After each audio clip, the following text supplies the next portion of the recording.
Donald Trump says Japan could shoot North Korean missiles out of sky with the red U.S. weaponry. United States President Donald Trump says Japan could shoot North Korean missiles out of the sky if it bought the necessary U.S. weaponry, suggesting Tokyo take a stance it has avoided until now.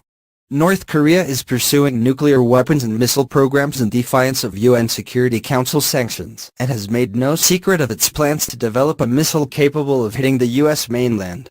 It has fired 2 missiles over Japan. Mr. Trump, speaking after a summit with Japanese Prime Minister Shinzo Abe, repeated his mantra that the era of strategic patience with North Korea is over, and said the two countries are working to counter the dangerous aggressions. Mr. Trump also pressed Japan to lower its trade deficit with the U.S. and buy more U.S. military hardware. Abe will shoot them out of the sky when he completes the purchase of lots of additional military equipment from the United States, Mr. Trump said, referring to the North Korean missiles. The Prime Minister is going to be purchasing massive amounts of military equipment, as he should. And we make the best military equipment by far.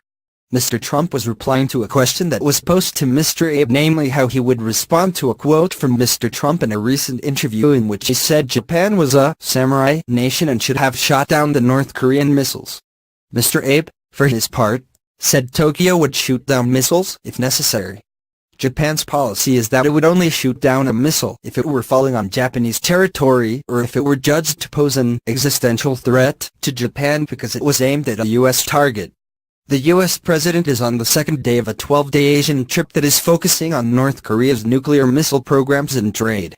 Most importantly, we're working to counter the dangerous aggressions of the regime in North Korea, Mr. Trump said, calling Pyongyang's nuclear tests and recent launches of ballistic missiles over Japan a threat to the civilized world and to international peace and stability. Some people said that my rhetoric is very strong, he added. But look what's happened with very weak rhetoric over the last 25 years. Look where we are right now. North Korea's recent actions have raised the stakes in the most critical international challenge of Mr. Trump's presidency. The U.S. leader, who will visit South Korea on the trip, has rattled some allies with his vow to totally destroy North Korea if it threatens the United States, and with his dismissal of North Korean leader Kim Jong-un as a rocket man on a suicide mission. Mr. Abe, with whom Mr. Trump has bonded with through multiple summits and phone calls, repeated at the same news conference that Japan backed Mr. Trump's stance that all options were on the table.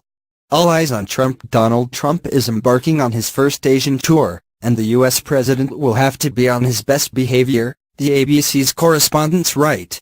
He said it was time to exert maximum pressure on North Korea and the two countries were 100% together on the issue.